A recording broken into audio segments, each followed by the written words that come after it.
አሁን የምንገኘው በጣም ታሪካዊ የሚባለው የቦይንግ ቢ29 ይሄ የጦር ጀት እንግዲህ እንደምታነቡት በኦገስት 6 1945 ሂሮሺማ ላይ መጀመሪያ ጊዜ የተጣለው የአቶሚክ ቦምብ ጣለ። ታሪካዊ አውሮፕላን ነው። ይሄ ራሱ የዩኤስ ኤርፎርስ እንግዲህ በጣም ገራሚ ነው። ይሄ ነው እንግዲህ ጃፓን ላይ ሂሮሺማ የተባለው ከተማ መጀመሪያ ጊዜ አቶሚክ ቦምብ የጣለው እንግዲህ ይሄው የጦር አውሮፕላን እዚህ ናሽናል ኤር ኤንድ ስፔስ ሚውዚየም ቨርጂኒያ ይገኛል።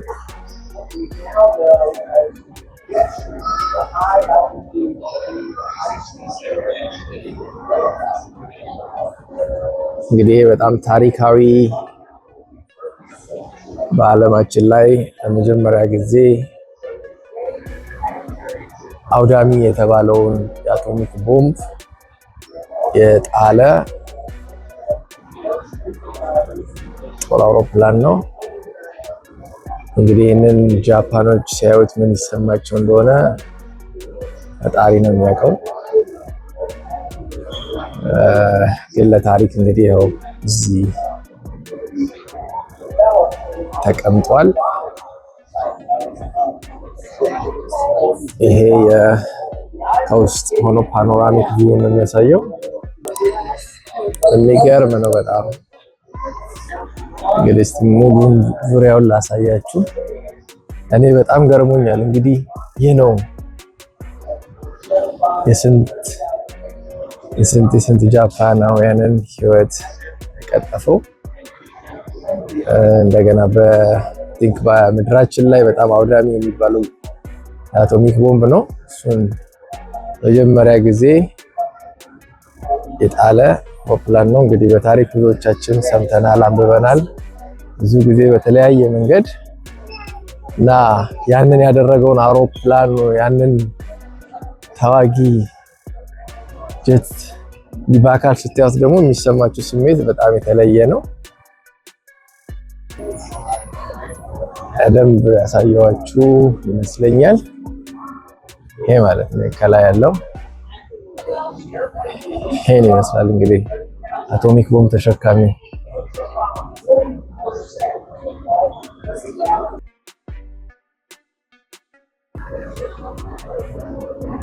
እንግዲህ አሁንም ወደ ሌላ ደግሞ የአውሮፕላን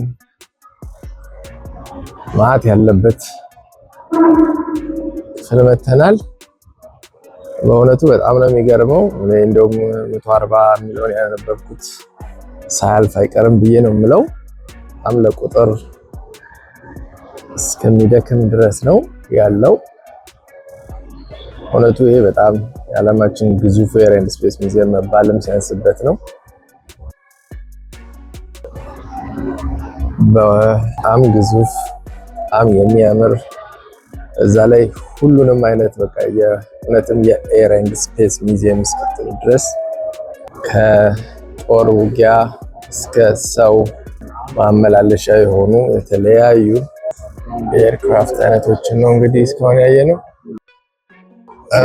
በጣም የሚያምር ሚውዚየም ነው። እኔ በህይወቴ እንደዚህ የሚያምር ሚውዚየም አይቼ አላውቅም። እንደምታዩት ምን እንደሚያህል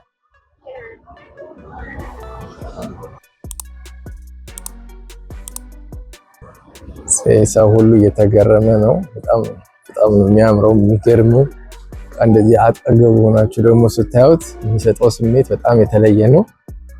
አውሮፕላን እና ሄሊኮፕተር እንደዚህ ተሰብስቦ የሚገርም ነው። ይሄ ነው እንግዲህ አሁን የአውሮፕላን ይሄ የፊት ለፊቱ እግሩ ብቻውን አያችሁ፣ ይሄ የፊት ይሄ ነው እዚህ የምታዩት። እሺ ደግሞ ሄሊኮፕተር ነች። እስከ ዩኤስ ኤርፎርስ ይላል። ያው እንግዲህ ለኢትዮጵያን በተለይ ወጣቶች የዚህ የአቪዬሽን ኢንዱስትሪው በጣም ኢንተረስት ያላችሁ ብዙ ቪዲዮዎችን ለእናንተ እየሰራን እንለቃለን። ስለዚህ ብዙ የምትማሩት የምታዩት ብዙ የምታገኙት እውቀት ይኖራል። ከኋላ ሁሉ በጣም ብዙ ናቸው። እንግዲህ ከነዚህ ተነስቶ ነው እንግዲህ እነዛ ቅድም ያያችኋቸው ግዙፍ የሆኑ ነገሮች የተሰሩት።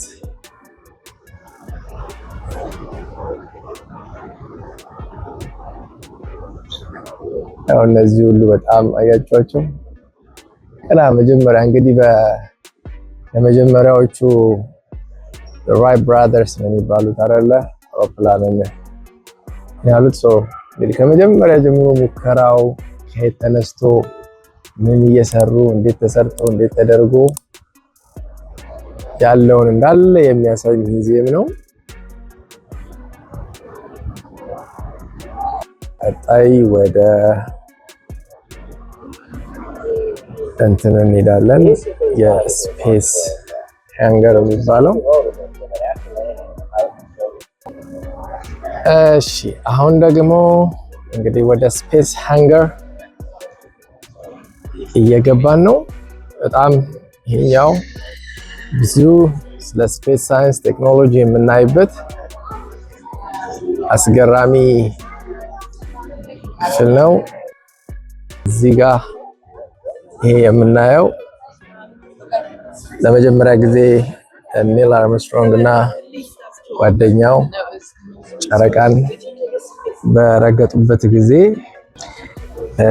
ያንን ለማስታወስ የተሰራ ስታቱ ነው። 50ኛ ዓመቱን ማስመልከት። ይሄ ከፊት ለፊታችን የምናየው በጣም ታሪካዊ የሆነ የስፔስ ሻትል ዲስከቨሪ ይባላል። በጣም ታሪካዊ ከስፔስ ቴክኖሎጂ እና ሳይንስ ጋር በተገናኘ በጣም የሚገርም ነው። እንግዲህ ስንት ጊዜ ወደ ህዋ የተመላለሰ በጣም ብዙ ታሪክን የያዘ ስያሜውም ዲስከቨሪ ይባላል። እንደዚህ አይነት 5 ናቸው የተሰሩት ወደ ስፔስ ኦርቢት ላይ የሚላኩ።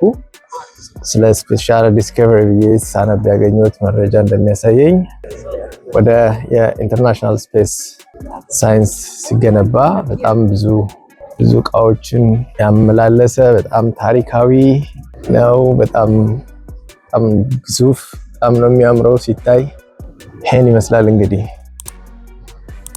በዚህ ጊዜ በቴሌቪዥን ስናየው እንግዲህ እሳት ሲተፋ ወደ ላይ ከመሄዱ በፊት ይሄ ነው። ከኋላም እንግዲህ ሙሉን ለማሳየት የሞከርኩ ነው። በጣም ግዙፍ ስለሆነ አሁን አይ ቲንክ ሙሉን ከኋላ ያገኘሁት ይመስለኛል።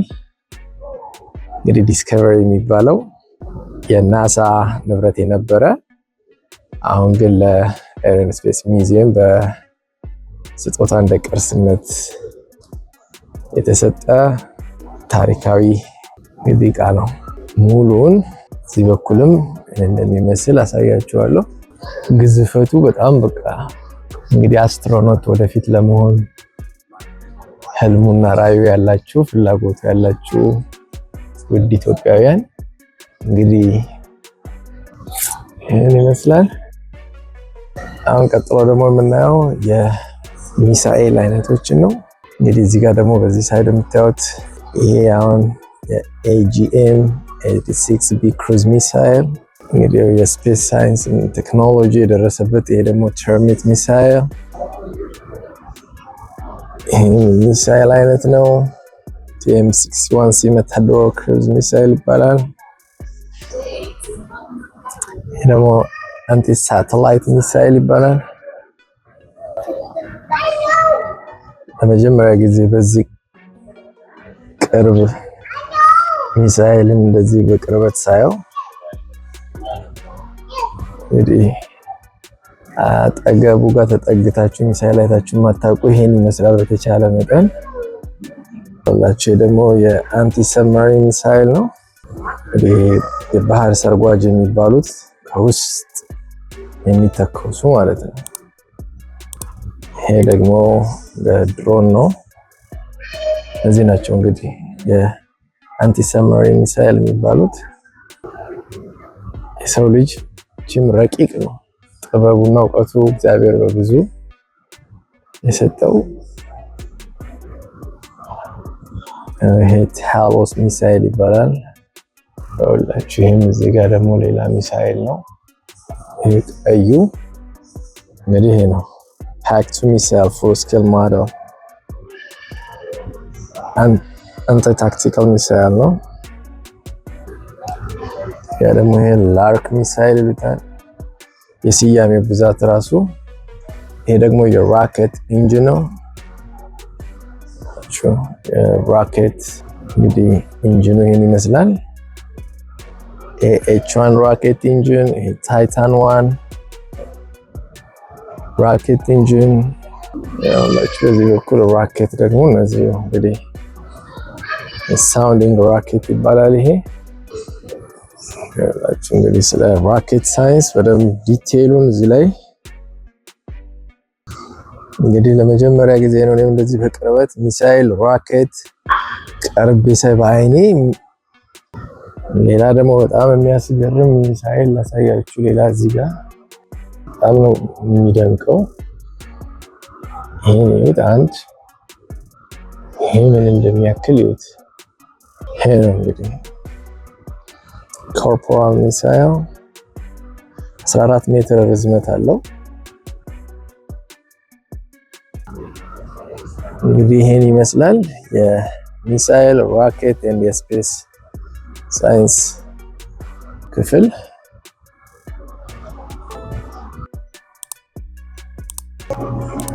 አሁን እዚህ ሲሙሌተር ውስጥ እንግዲህ ልገባ ነው።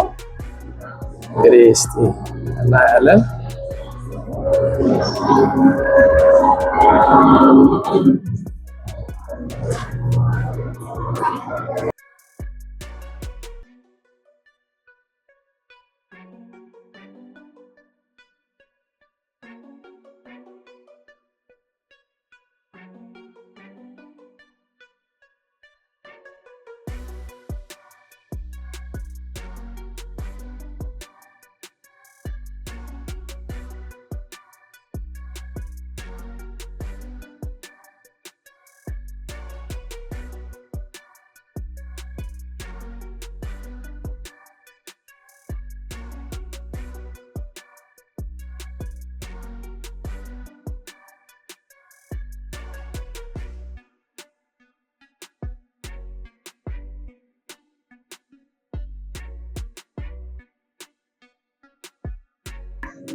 እንግዲህ ወደ ምድር እየተመለስን ነው።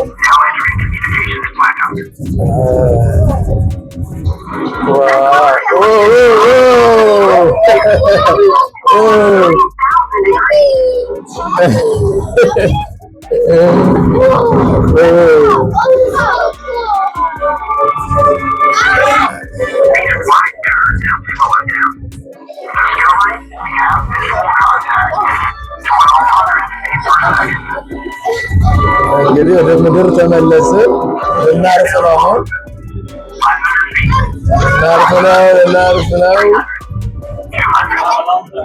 እንግዲህ ከስፔስ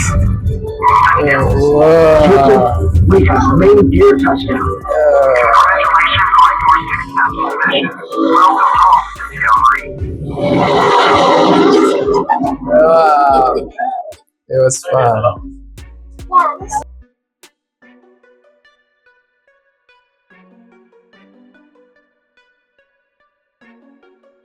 ውድ ተመልካቾቻችን ቻናላችንን ሰብስክራይብ በማድረግ የተለያዩ የስፔስ ሳይንስ፣ የአቪዬሽን ኢንዱስትሪ፣ የተለያዩ የአርት ስራዎችን እንዲሁም ሚዚየሞችን ሁሉ የምናስጎበኛችሁ የምናሳያችሁ ይሆናል። ሰብስክራይብ በማድረግ ቤተሰብ ወዳጅ ሁኑ ከኛ ጋር። አመሰግናለሁ።